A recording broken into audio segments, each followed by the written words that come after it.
That was great. How'd I do? You did great.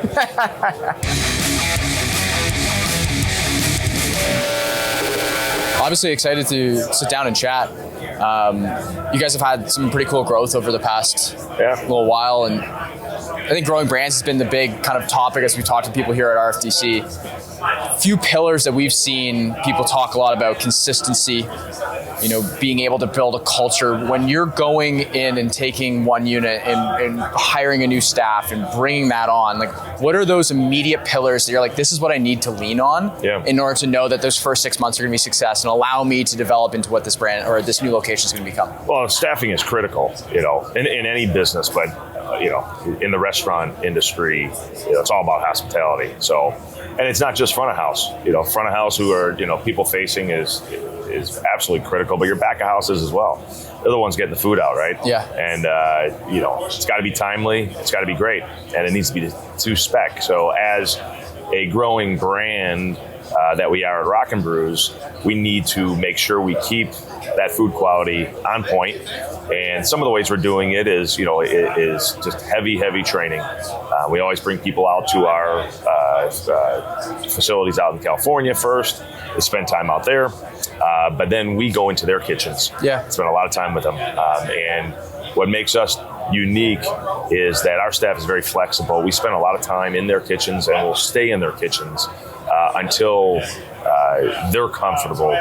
We've stayed in kitchens up to 5 months after opens with our licensees to make sure that they are spreading the quality of food that we want them to live up to. Definitely. I think training, especially in the hospitality industry, is so paramount, right? Like, you think about what the guest is doing when they come to your location. Yeah. Like, they're choosing to essentially buy hospitality, sit down, spend their hard-earned money with you and celebrate something, or just make a memory or something. And that moment that we can give hospitality ensures that not only will they come back, but made the investment worthwhile. When you're looking to that specific location, you're with them for, let's say, 5 months. What is that investment looking like? At what point do you kind of take the training wheels off, and at what point are you still investing in that individual? We take the training wheels off early on in the process. We always like to say we like to train the trainers, right? So we have to get their staff in a position to train new people coming in. We're a fairly high turnover business in the restaurant industry, right? And so it's important to have that core group that could take the knowledge that we give them, take the brand standards, and make sure they can replicate that over and over again when new people do come in. We're very involved with the management level. Certainly, if there's a change up in management, we will come in and train there. But you hit it on the head. You used the word memorable, right? It's got to be memorable, and that's what Rock Brews is a memorable experience. We're not just a place to come and eat. We are a full-blown experience. As we continue to build in the casino industry, we add live music elements, music, sports. It's all part of the brand, and that's what makes it memorable. So we have to have the people, both front of house and back of house, that keeps it memorable. Yeah. Well, I think like training the trainers is crucial, right? Because you can't be everywhere at one place. You can't grow a brand. We have to get other people up to the brand standard so they can continue the brand and we can continue to grow. Yeah. How is it that you develop trust then in those individuals, the people that are the trainers of trainers? Like, what does that mean to you to be able to, effectively walk away knowing that, hey, when a guest comes into this one location, that's now going to be their impression for every single one of your locations? Well, it starts with hiring and having the right people, right? You can't start with the wrong people. Yeah. Now, I will say, we have started with some people that we probably would not have picked, and that's part of us going into facilities, and it's part of our brand flexibleness, is that we are in some challenging areas with our brand that they're not lined up to come get a job, right? And sometimes they come from different parts of the work environment we've had people that come from security or people that actually come from HR or other areas. When you're in, the casino industry, you got all these different positions, and people do move around. And we have taken people that might not necessarily have that hospitality background, but give them the knowledge and the training to get them, into the expectations and the brand standards that we're looking for. So, next best is we hire people that have come from the industry or want to be in the industry, and then we bring those folks in and really go through the same training. Definitely. Is there anything in particular that you're looking for to help those individuals? Is there like an investment that you've made, whether it be a technology or a process that's, I've come from the restaurant industry. I know what it means, but I've also worked with a lot of people who it was their first ever job working in restaurants and their mind was blown the moment they had their first shift. Well, right? there's a lot of those, and there are a lot of people. I mean, we have a fairly extensive menu, and speaking back of house specifically, I like to tell the story of a recent opening that we did. That we took over an existing restaurant, somewhat similar menu, but an example of burgers. And a back of house chef said, "Why are we making these burger patties fresh every day? It takes us 7 minutes. We could do what we used to do and cook them off in the morning, throw them back on the grill for a minute, and we can have faster service and get the food out to people." Well, the fresh cooked burger certainly tastes a heck of a lot better. We had to retrain that, right? And that's a cultural change, right there. So a lot of times we're coming in and not only building the brand, but within that brand is a culture that needs to, sometimes be changed or be installed into, the new restaurant that becomes a Rock Brews. Certainly. Yeah. I think culture's unique, right? It's something that you can't put your finger on. But everyone feels it when they're a part of it, right? There can be good culture and there can be bad culture. Mm-hmm. I think the interesting thing about culture that I've noticed is everyone has that same opportunity to add to the culture as they do take away from the culture. Mm-hmm. And I think you just noted on it, right? Like, it might be faster to cook them and then, finish them off later and send it off. Yep. But is that the culture that you want to ensue in that business? If that's how we treat our guests, that's how we treat the individuals coming, spending their hard-earned money with us, is that the memory that we want to give them? The question I was hoping to kind of get to with this is, investing in a restaurant is difficult because it is a basis points, pennies business a lot of the time. When you're thinking about culture, you're thinking about the lasting impact of growth, what are certain investments that you would never push to the side, you'd never deprioritize and say like, hey, this is something that no matter how expensive it is paramount to my brand? The two biggest would be people and the quality of the food. Yeah. Right. And, we're designing a restaurant right now where we're value engineering the cost down to get it to a certain point. We can make changes, substitutions there, but when it comes to your people, you can't change that, And you got to have the right people. We have management learning tools that are in place. We have testing that gets in place when we bring new people in to make sure that they are up to the brand standards. And that's the same, really with the quality of the food. We're always looking at products and substitutes, and right now, cost of goods, continue to rise, and we're always open to testing something new, but it still has to remain the quality and the expectation of the customer that does come into a Rock Brews.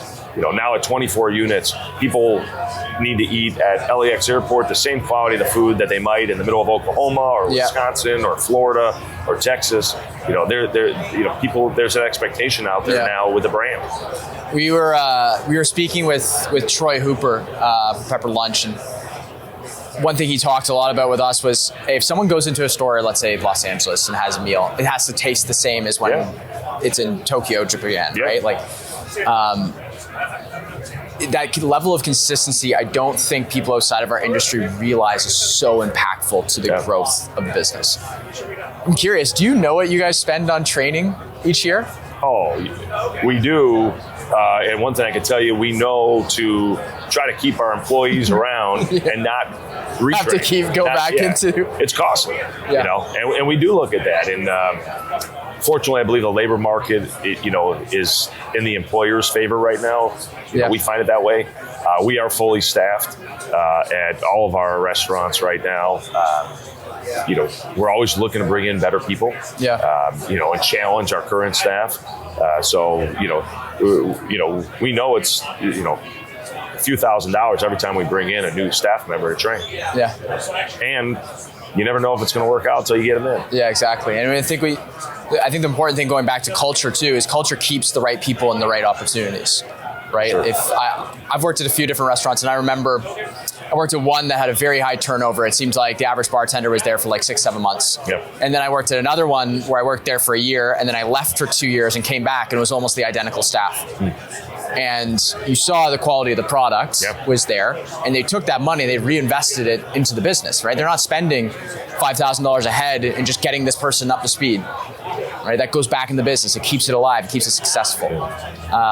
Changing gears a little bit and looking now into growth and some of the financial implications, what are some big hidden costs that you're seeing in growth that people might not necessarily know, whether it be just for your guys' concepts or just the representation of the landscape over the past 12 months?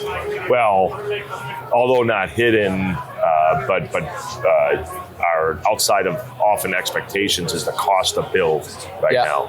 And, it's more than ever.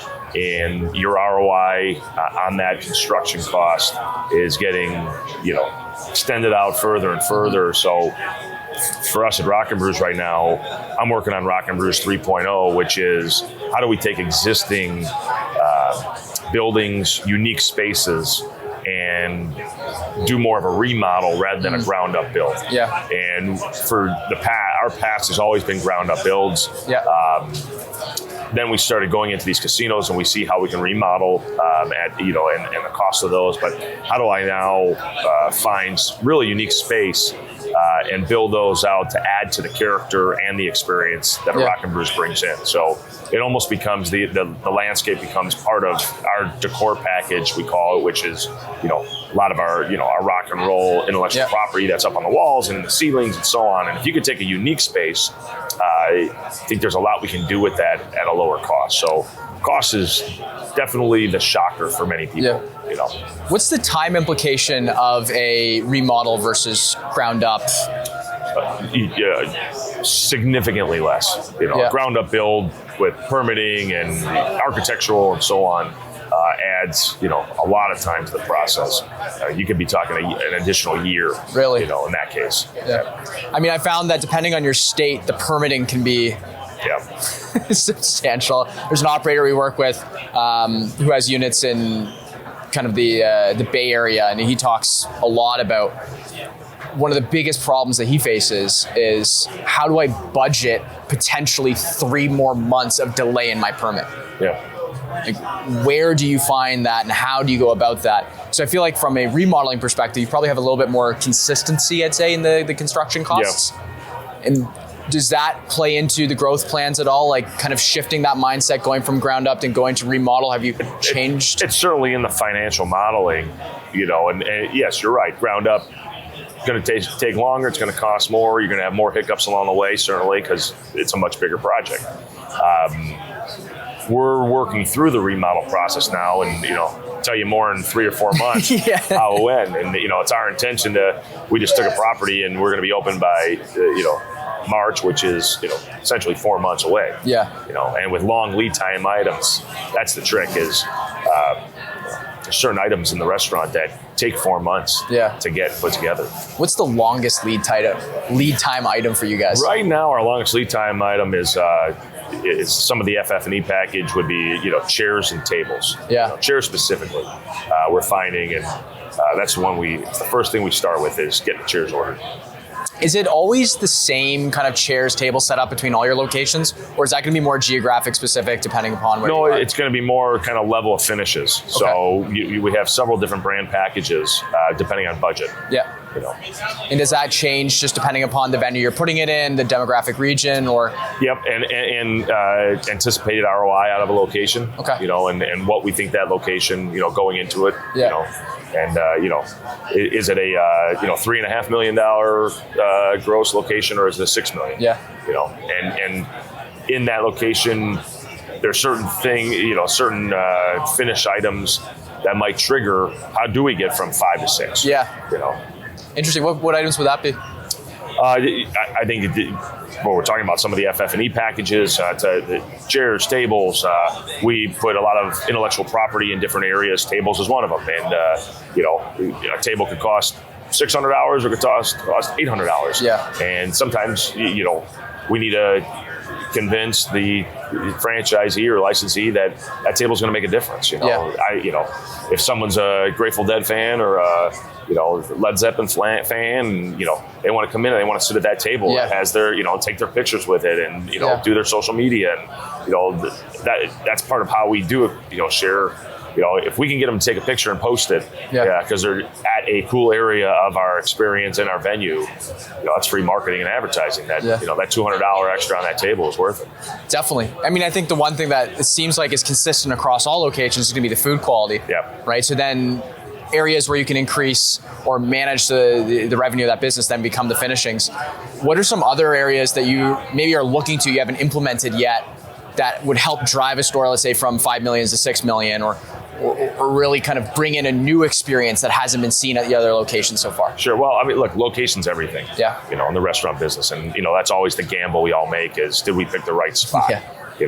And everybody has stories that they thought they had the greatest spot, and it didn't quite turn into it. And you say, well, then sometimes there's stories out there that we really didn't think this was going to be a flyer, and then all of a sudden, it's one of our top grossing stores. Yeah. So location is is critical in that. I think what makes you guys so unique is that experience, right? Of when someone comes in the door, there's lots of great restaurants out there, and they're going to get great food. You're going to get great food at Rock Brews as well, but you're also going to have an experience where you eat, kind of what that ambiance is like. It will be unique. Do you find that it needs to be consistent across all locations, or do you kind of create a little bit of uniqueness depending upon? Every location is unique for Rock and Brews. You walk into this location or that location, or Florida or Wisconsin, there's definitely unique parts of the experience that are different from everywhere. We always talk about our flexibility of using different space. We're not a cookie cutter box. So we'll take an odd size location and open up some walls or add some walls, or and so the uniqueness and flexibility, I think is critical for us to continue growing in this business. Does that come down to corporate staff, or does the franchisee or licensee kind of play into that ability to get creative with that space? Oh, it's really, it's our corporate design team. Okay. We design all of our locations, whether it's a corporate store, license, or franchise. So, and we look at every project with open eyes on how do we do something really terrific with that space. What's been the biggest kind of risk that you guys have taken on a location where you're like, this seems maybe a little outside the norm for us? Yeah. We worked in a casino in the Great Northwest that had a restaurant space in it that failed a few times, and that's unusual in a casino that you have restaurants that fail. And part of it was just the design. It was an afterthought. Had an unusual long kind of corridor in it.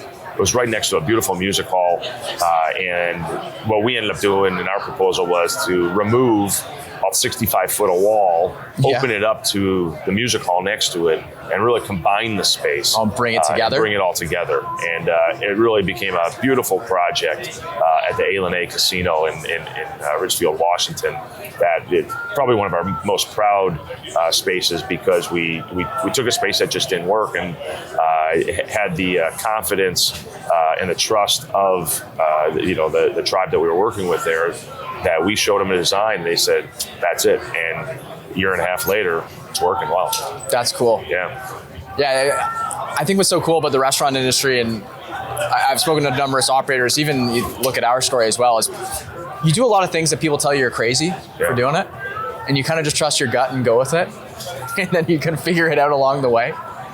Is there any big projects right now that you have coming up where maybe some people might think you're crazy for it, but like in your gut, you're like, hey, no, this could work, and I'm going to try and make this happen? I think the big thing is, and I mentioned this Rock and Brews 3.0 of taking space that has history to it, but it's unique, and using all the elements and design factors that we put into standalone store, an airport store, a concession stand that we've done with Rock Brews, you know, a casino unit, and bringing all those elements together and doing it into a third generation space. Again, it's unique. It's got a lot of character already. Yeah. But then adding our experience to it, that's going to keep it fresh and memorable, and people are going to walk away saying, I want to go back there next week. Yeah, I love that. Well, I think it kind of goes back to what we were talking about earlier about culture and not being able to touch culture, but it's there.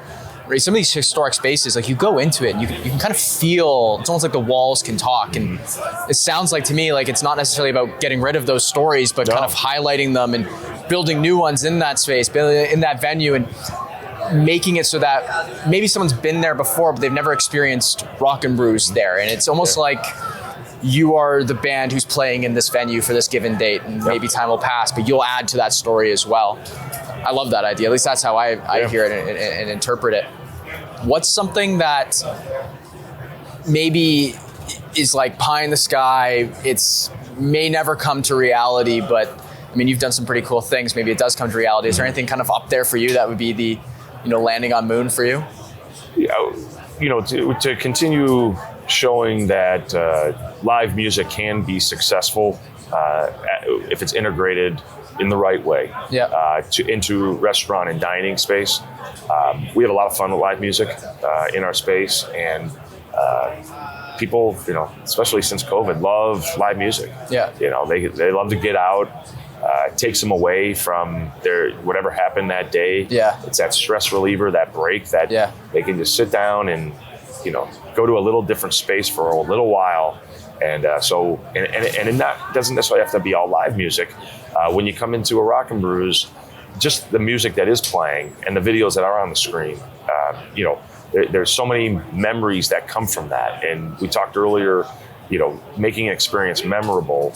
You know, it's very common to listen to people chat at a table, and they're looking at this sign and saying, man, when I saw Aerosmith in '85, you know, and they're telling this to their grandkids, or they're telling this to their, you know, their children. Yeah. And it brings out stories from the past. Yeah. And, you know, that memorable experience is, you know, what we bring out there in people. Yeah. Well, I love it. I mean, rock and roll has been a staple in my life. Yeah, cool. Right. I mean, the first ever concert I went to was it was up in Toronto, the SARS benefit concert. And it was headlined by Rolling Stones and AC/DC.